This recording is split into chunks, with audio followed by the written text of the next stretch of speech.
Les amis, il y a quelques mois, Nizzy a sorti sa première Madbox pour les vidéastes, pour les filmmakers. J'ai eu l'occasion de la tester dernièrement, je vous fais un retour d'expérience. Alors avec la Madbox C5, c'est son nom, on est plutôt sur un produit entrée de gamme. On verra tout à l'heure qu'il y a plusieurs kits vendus à des prix différents. Alors aujourd'hui, au niveau des Madbox en entrée de gamme, sur le marché, on a donc Tilta avec sa Madbox Mirage et on a SmallRig avec la Mini Madbox Pro. Donc on est sur des produits entrée de gamme, la Madbox Mirage, je l'ai déjà testé. On a des produits qui sont légers et plutôt compacts. Par contre, en termes d'utilisation de filtres, je les ai toujours trouvés un peu limités. Pour la Mini Madbox, il faut rajouter les supports de filtre par devant. Et pour la Madbox Mirage, on peut mettre un filtre circulaire plus un filtre 4 par 5,65. Mais avec ce dernier, il faut utiliser un accessoire qui s'installe par le devant. On n'a pas de tiroir vraiment dédié pour ce filtre. Et c'est précisément là où je trouve que la nouvelle Madbox C5 de chez Nizzy est pertinente. C'est-à-dire qu'on a un premier tiroir où on va pouvoir mettre un filtre circulaire ou un filtre carré, donc c'est au choix. Et en plus, directement intégré à la Madbox, on a un deuxième tiroir pour mettre des filtres 4 par 5,65. Donc on peut superposer deux filtres facilement. Moi, personnellement, aujourd'hui, quand je choisis une Madbox, c'est une des conditions indispensables. Après, ça dépend de la caméra. Si elle possède des filtres ND intégrés, comme une 6K Pro ou une C70, on n'aura peut-être pas besoin de rajouter deux filtres. Maintenant, moi, par exemple, avec ma Red Komodo, j'ai pas de filtre ND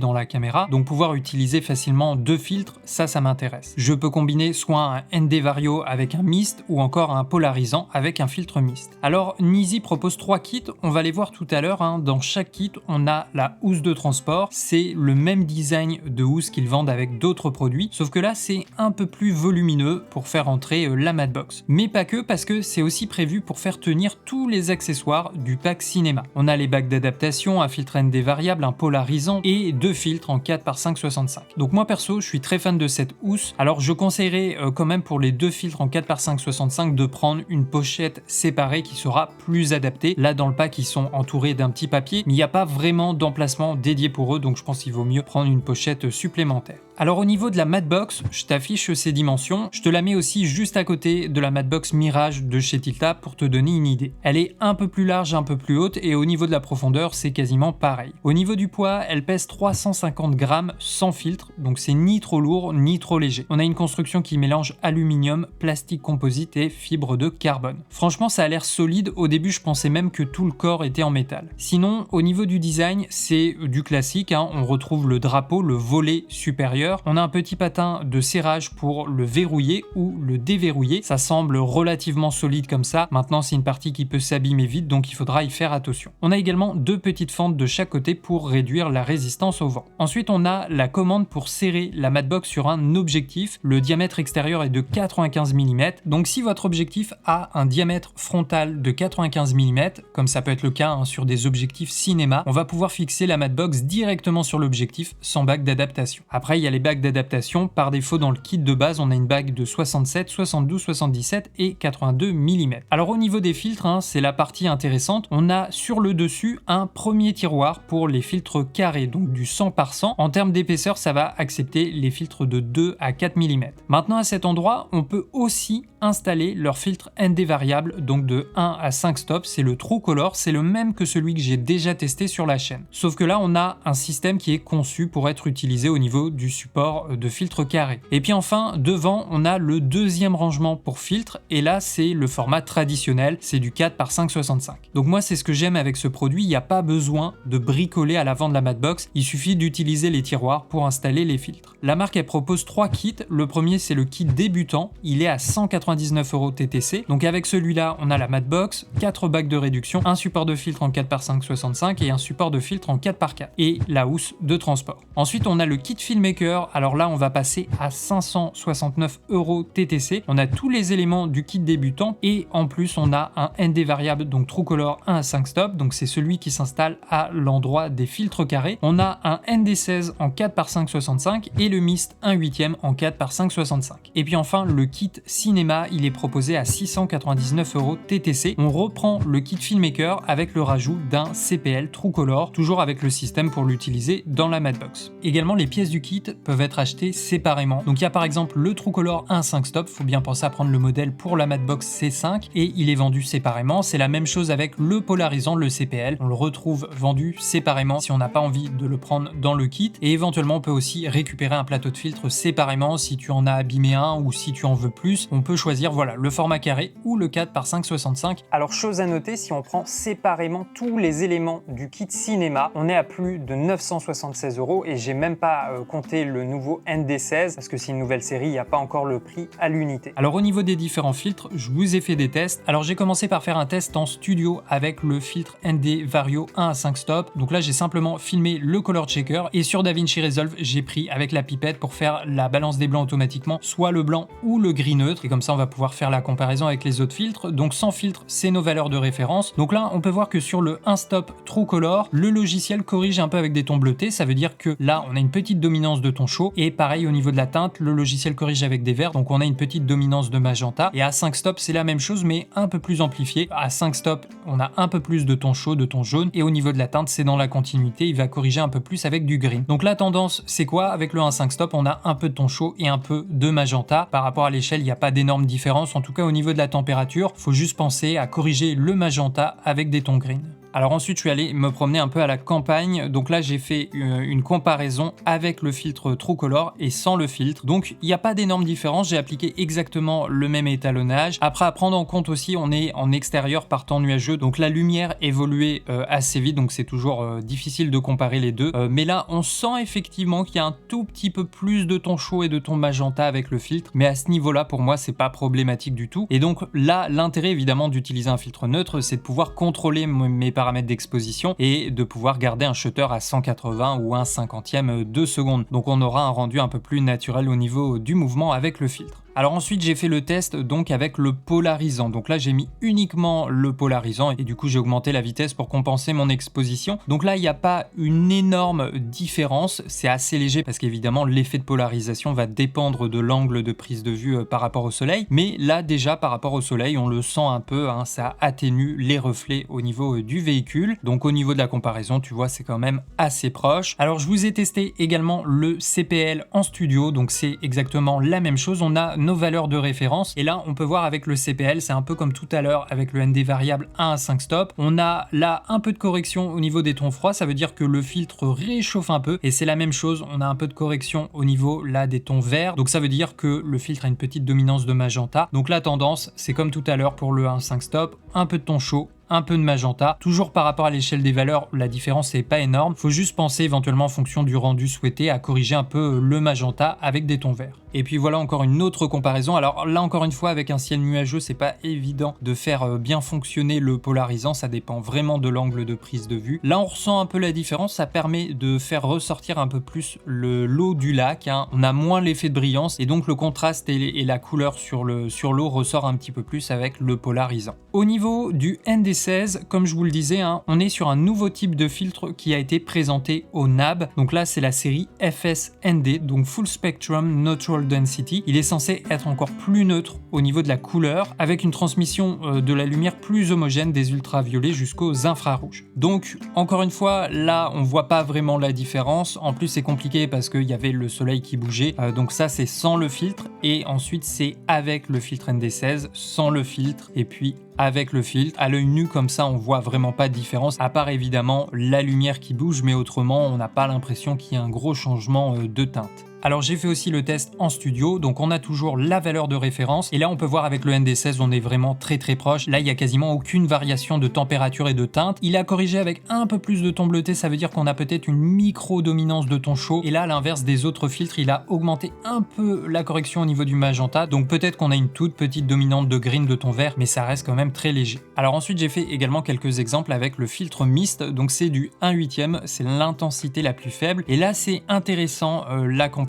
Et d'ailleurs je t'affiche également à l'écran la parade de DaVinci Resolve, ça permet de visualiser, d'observer un peu plus concrètement et scientifiquement l'effet du mist sur l'image. Donc là on peut voir évidemment l'effet de glow, mais qui est relativement doux, j'ai envie de dire. Alors on voit la différence, mais on a une diffusion qui est assez douce, on a des transitions qui sont homogènes, on n'a pas un glow qui est trop resserré, c'est pour ça qu'un 8e j'aime bien. Sur certains filtres, un 8e on le ressent quasiment pas, là je trouve qu'il est déjà relativement marqué, il est presque presque plus proche d'un 1/4 traditionnel, en tout cas d'après ce que j'ai testé jusqu'à présent au niveau des filtres. Et puis surtout l'impact du Black Mist, c'est l'effet sur le contraste. On va avoir des noirs qui vont se radoucir. On peut le voir sur la parade, c'est assez léger, mais on a le point noir, les tons vraiment les plus sombres qui remontent, et c'est un peu pareil au niveau des hautes lumières, elles ont tendance à être attirées un petit peu au niveau des tons moyens. Donc globalement, on a un contraste qui est un peu adouci, un peu diminué, et du coup je trouve que c'est même très intéressant, et on se rapproche un peu plus entre guillemets de ce look cinéma, parce qu'on a un contraste un petit peu plus contenu. On n'a pas un noir et un blanc qui crache, là je trouve que c'est assez subtil, donc moi je suis plutôt fan de ce 1/8. Alors après, on conseille également les filtres mist pour adoucir un petit peu les tons de la peau. Là on voit surtout la différence au niveau des tons noirs sur ce plan. Déjà ils étaient un petit peu relevés, le point noir ne crachait pas, hein. Le point noir n'était pas totalement bouché, et là avec le filtre mist on sent qu'il a été un peu décollé, comme si on prenait le point noir de la courbe et qu'on le décollait pour faire cet effet un petit peu relevé au niveau des tons sombres. Donc voilà, encore une fois ça adoucit la scène, ça adoucit le contraste. Donc j'ai fait également le test en studio, donc on a nos valeurs de référence, et là encore une fois il y a très peu de différence, comme pour le ND16. On peut voir que le filtre est légèrement plus chaud, c'est pour ça qu'il corrige avec un peu plus de bleu, et pareil le filtre est peut-être légèrement plus magenta, donc il corrige avec un peu plus de green par rapport aux valeurs de référence, mais là c'est vraiment négligeable. On peut considérer qu'il n'y a pas de dominance de température ou de teinte avec le Mist Black. Alors ensuite j'ai fait d'autres tests, d'autres combinaisons. Donc là par exemple on a le True Color avec le filtre mist, donc on a les deux ensemble. Tu vois qu'on a un contraste un petit peu plus contenu, et en même temps on a des hautes lumières assez présentes, en tout cas plus douces, parce que le filtre mist diffuse bien également les hautes lumières. Alors après j'ai fait le test où j'ai enlevé progressivement les filtres, donc là c'est sans le filtre mist. Alors il y a peut-être la lumière qui est arrivée également à ce moment là, mais déjà on a un contraste un petit peu plus fort. Ensuite encore une autre scène, donc là c'est la même chose, le ND 1/5 stop True Color plus le mist 1/8, et là j'aime beaucoup le rendu. Voilà, on sent qu'on a des basses lumières et des tons assez doux, ils ont été légèrement relevés, j'aime beaucoup, ça contrôle le contraste, et en même temps avec le filtre mist on a une diffusion un peu sur la texture, et notamment au niveau des hautes lumières. Donc 1/8 pour moi c'est assez sympathique. Après sur du paysage, dès qu'on est sur du 1/4, du 1/2, l'effet devient quand même assez marquant, assez accentué. Ensuite j'ai fait le test avec le CPL, donc ça c'est sans l'effet de polarisation, et ça c'est avec l'effet de polarisation. Les reflets sont un peu coupés, un peu cassés, et on retrouve un peu de couleur et de contraste à cet endroit là. Alors j'ai fait encore une autre comparaison, donc là c'est avec le ND plus le mist. Ensuite j'ai enlevé le mist, donc on a la scène qui s'éclaircit un petit peu, en fait c'est le contraste qui reprend un peu de place, donc on a un peu plus de blanc et un peu plus de noir. Et puis ensuite j'ai enlevé le True Color, donc là c'est bien ce qu'on avait dit en studio, on a l'impression que l'image redevient un peu plus froide et un petit peu plus vert. Donc en fait le filtre a tendance à rajouter un tout petit peu de magenta, bon ça reste assez léger, et là évidemment pour ajuster l'exposition j'ai été obligé d'augmenter la vitesse. Autre scène, là j'aime beaucoup ce plan, j'adore les couleurs, donc là même chose, on a le ND 1/5 stop plus le mist 1/8, et je suis avec le Lumix S5 II. Donc là encore une fois on a un rendu assez doux, j'aime beaucoup l'effet du mist, et pas que au niveau de la diffusion des hautes lumières, mais notamment ce qui se passe au niveau des tons noirs, hein. C'est pour ça qu'on l'appelle le Black Mist. On a vraiment un contraste qui est adouci, et ces tons les plus sombres qui sont légèrement relevés, du coup on a un rendu un peu plus harmonieux. Alors ensuite même chose, j'ai enlevé le filtre mist, donc là on retrouve un peu plus de contraste, hein. On a des hautes lumières qui sont un peu plus marquées, et enfin j'ai enlevé le True Color, donc là c'est le même plan, mais je suis obligé d'augmenter la vitesse pour compenser mon exposition. Donc si on a beaucoup de mouvements dans l'image, il va être un peu figé, un peu trop net, parce qu'on n'aura pas le motion blur dû à une utilisation d'un shutter à 180 ou une vitesse d'un 50. Et puis enfin j'ai testé le vignettage. La marque annonce que jusqu'au 15 mm on n'aura pas de vignettage. Donc là la plus courte focale que j'avais sur moi c'est 18 mm, c'est le Zeiss Batis, et je l'ai en monture Sony, donc je l'ai testé avec le Sony A7 IV. Alors naturellement avec cet objectif on a un peu de vignettage, hein, là on le ressent. Et puis voilà avec le ND Vario, alors je dirais pas qu'il n'y ait pas du tout de vignettage, il y en a un petit peu, on ressent un peu le point chaud au milieu, mais il n'y a pas un écart énorme, ça reste léger pour un 18 mm plein format. Donc c'est ça aussi l'intérêt de la Madbox, c'est que sur les courtes focales, on va être un peu moins limité que si on utilisait un filtre directement vissé sur l'objectif. Donc voilà la comparaison au niveau du vignettage. Alors on remarque aussi que pour le ND Vario et le CPL, on peut utiliser une tige rod avec un moteur pour contrôler à distance soit le polarisant, ou le ND variable. Donc c'est bien, ils ont pensé aux productions un peu plus importantes et aux configs plus avancées. Alors le seul défaut, ou en tout cas élément un petit peu en manque, c'est qu'il n'y a pas de trou en dessous de la Madbox. Il n'y a pas de possibilité de venir visser un support sous la Madbox. Généralement, c'est ce qu'on va retrouver sur les grosses configs, hein. On se sert donc des tiges ROD pour attacher le support et du coup pour rajouter un soutien supplémentaire à la Madbox, notamment quand il y a un objectif un peu lourd, c'est toujours un plus. Alors c'est pas une obligation, là on reste sur un setup léger, mais je trouve que c'est quand même un petit peu dommage, d'autant plus que ça permet de bien verrouiller la Madbox au niveau de la rotation, parce qu'autrement on a juste le serrage et il faut vraiment le visser à fond pour que ça soit bien rigide, bien verrouillé. En plus ça coûte 3 fois rien à rajouter, c'est vraiment très simple, donc peut-être pour une prochaine version, j'espère qu'ils y penseront. En tout cas j'ai fait remonter l'info. Et puis autre élément qui relève encore une fois du détail, c'est juste d'avoir un indicateur, un petit repère pour savoir si la Madbox est bien alignée. Généralement on a les repères sur l'objectif, là on n'en a pas vraiment, alors il faut se repérer avec le filtre du haut, mais encore une fois ça aurait été pas très compliqué de rajouter juste un petit indicateur pour vérifier qu'on soit bien aligné.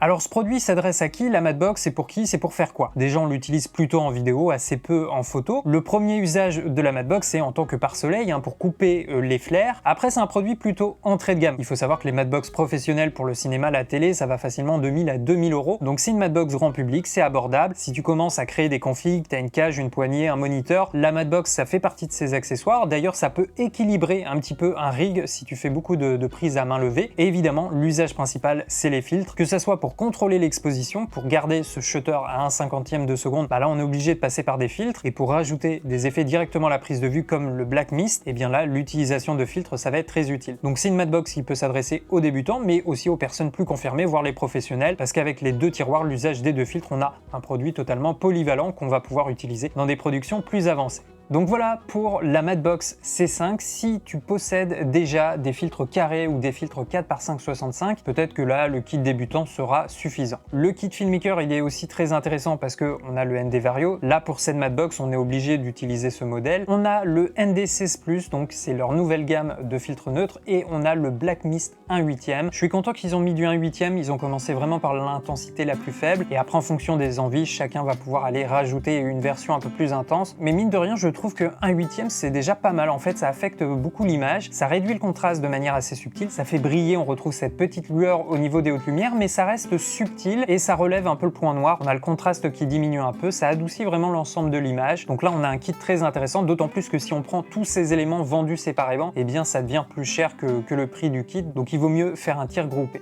Et puis le kit cinéma, hein, il va être intéressant uniquement si tu as besoin du polarisant. Le polarisant il va être utile pour contrôler les reflets, les réflexions. Si tu fais beaucoup de vidéos de voiture ou si tu as une activité autour de l'eau, voilà, le polarisant ça peut être pratique. Donc voilà, plutôt un bon produit dans l'ensemble. Moi ce qui m'a plu sur cette Madbox c'est qu'on est sur un produit entrée de gamme, donc on a quelque chose de léger, de pas trop gros, d'assez compact, mais en plus on a deux tiroirs pour filtres. Là ils sont intégrés de base dans la Madbox, le format carré, le format 4x5 plus leur filtre circulaire ND Vario, donc 1/5 stop, et le polarisant. Donc on a un produit polyvalent, et si ta caméra ne possède pas de filtre ND intégré, et bien là, avoir la possibilité d'utiliser deux filtres en même temps, c'est quand même très pratique. On peut faire plusieurs combinaisons, on peut faire le ND variable avec par exemple le filtre mist, ou alors ND variable plus le ND 16, comme ça le transforme en filtre neutre à densité variable de 5 à 9 stops, ou encore polarisant plus ce filtre mist. Voilà, il y a plusieurs possibilités. Et puis dernier avantage de la marque, c'est qu'elle est spécialisée également dans la création de filtres. Ils ont déjà toute une gamme de filtres pour la photographie, mais ils ont aussi toute une série de filtres pour le cinéma. Ils ont les filtres neutres carrés avec toutes les intensités, même chose en 4x5, et pareil pour le filtre mist, hein, on a du 1/8, un quart, un demi, du 1 et du 2 je crois aussi. Donc là il y a plus que l'embarras du choix, hein. Avec la marque Nisi on a vraiment tout un écosystème qui a été créé autour du filtre et de l'accessoirisation. Voilà les amis, vous avez les liens en description. Dites-moi en commentaire qu'est-ce que vous avez pensé de ce produit. Est-ce que la Madbox est quelque chose que vous utilisez? Quelles sont les caractéristiques que vous aimez avoir sur une Madbox? Allez, c'était Benjamin avec Derrière la caméra, on se retrouve tout de suite pour la prochaine vidéo.